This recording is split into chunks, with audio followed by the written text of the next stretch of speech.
Happy Halloween! These are 10 Karens who messed with Meghan Markle. Number 10. A nanny. You wouldn't think a nanny could be a Karen, as their job is basically just babysitting, but Meghan has a story for a nanny. Reportedly, Meghan and Harry had just hired a nanny for their newly born baby Archie. They didn't think anything was out of place at first and decided to relax. Later in the day, they noticed the nanny being unprofessional while on the job, and this rubbed them the wrong way completely. They felt they needed to fire the nanny for their unprofessionalism, and so they did. The new parents went on to hire a second night nurse, who did a fine job, but because of the incident with the first nurse, neither found themselves comfortable sleeping through the night without going to check on Archie regularly. After a few weeks, they decided to take on nights themselves, and went without a night nurse entirely. Number 9. Sarah Latham. Latham, who once worked for the Clintons, lasted with the Sussexes as their head of communications for 2 years before being made redundant due to Brexit. Interestingly, she was quickly snapped up by the Queen.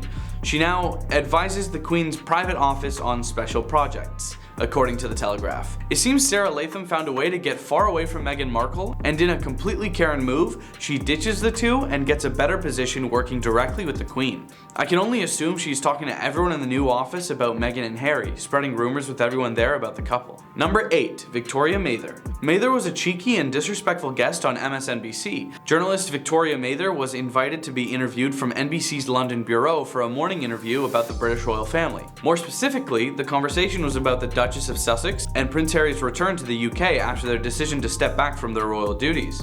Suddenly, Victoria Mather said this: "I think what has really upset the British public is that Meghan Markle, who many people consider as only, 5 clicks up from trailer trash, has actually tried to disrespect the Queen." This comment about Meghan Markle's status as close to trailer trash has been met with staunch criticism about the lack of professionalism used when delivering such a comment as a journalist. Number 7. The Queen. You wouldn't think that the Queen was a Karen, but there are many times where she was indeed. In November 2018, just days after the couple returned from their successful tour down under, The Times reported that Meghan had thrown a tiara tantrum shortly before her wedding because the tiara she wanted to wear was not available, said Andrew Morton, royal biographer, in his new book. It was also revealed in the same book that Harry spoke to the Queen about the tiara, asking if Meghan could get the one she truly wanted. Rather than giving in to Harry's request for the one Meghan wanted, Morton adds, "The Queen replied, 'She gets what tiara she's given by me.' Sounds like a control freak Karen to me." Number 6. A hate network. It was revealed by a new company Christopher Boozy created, Bot Sentinel, that Meghan was trolled on Twitter and YouTube by a network of individuals who were spreading hate comments against her. Meghan Markle was the target of a monetized hate campaign by 25 YouTube channels that earned an estimated $3.5 million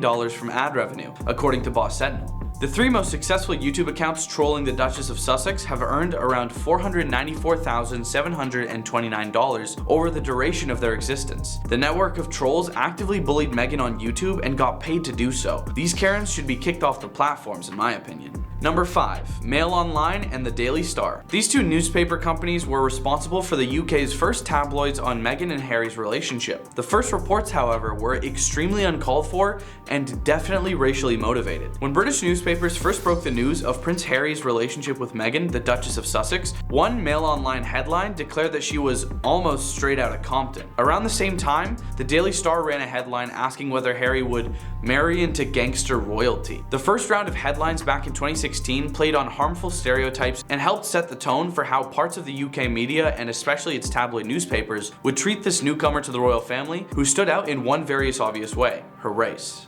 Number 4. The Times. A report published by The Times claims that unidentified royal aides have come forward to show the public a side of Markle we haven't seen, the mean side. Their statements include allegations of demanding and humiliating behavior that ultimately led 2 personal assistants to leave Kensington Palace. Now that the Duke and Duchess are no longer working members of the royal family, Markle is more at liberty to speak out against what her and Harry's spokesperson calls a calculated smear campaign based on misleading and harmful misinformation. The couple released a statement in response to the allegations, refuting them as defamatory. "We are disappointed to see this defamatory portrayal of the Duchess of Sussex given credibility by a media outlet," the Sussex's spokesperson said in a statement provided to The Times. Number 3. Wendy Williams. You knew exactly what you were doing.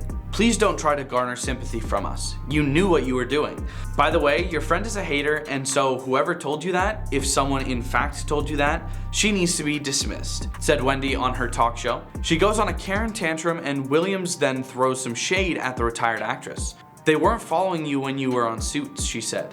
We didn't even know who you were, except when you came for employment here at Wendy and wanted to be one of our runway models. I'm not sure Wendy is a big fan of Meghan. Wendy has always been pretty outspoken about disliking Meghan Markle, making it clear that the two are definitely not friends. Number 2, Katie Hopkins. Controversial media commentator Katie Hopkins has accused Meghan Markle of social climbing as she stepped out with husband Harry for a series of final engagements as royals before they began their lives as private citizens. This is what Hopkins had to say on the matter. The whole of Britain is probably joining me for the first time in my living memory in wishing the back of Meghan. We're done with her. Hopkins told Today hosts Carl Stefanovich and Ali Langdon, "She's used us, really like a springboard for her celebrity lifestyle that she wants. And she hasn't even brought baby Archie over to see the Duke of Edinburgh or the Queen. And that's hugely disrespectful. The Duke of Edinburgh is not going to be around for much longer. He's not exactly writing his Christmas card list for 2021, and she's gone and left the baby behind." Number 1, Piers Morgan. Piers has said many things about Meghan Markle. None of them are quite pleasant, and all of them are quite public. In one incident, Meghan Markle discussed her darkest times when she had thoughts about taking her own life. Piers Morgan responded to these comments by saying he didn't believe a word on a massively publicized news broadcast, Good Morning Britain. After this, he received plenty of backlash and was given an ultimatum. He either apologized publicly or he lost his job. Piers decided to quit. While away from his old job, he produced a new talk show, Piers Morgan Uncensored. Before it aired, Piers said this about his reappearance: "She will be in for a very unpleasant surprise when I emerge like Lazarus from my den." Thanks for watching. Happy Halloween.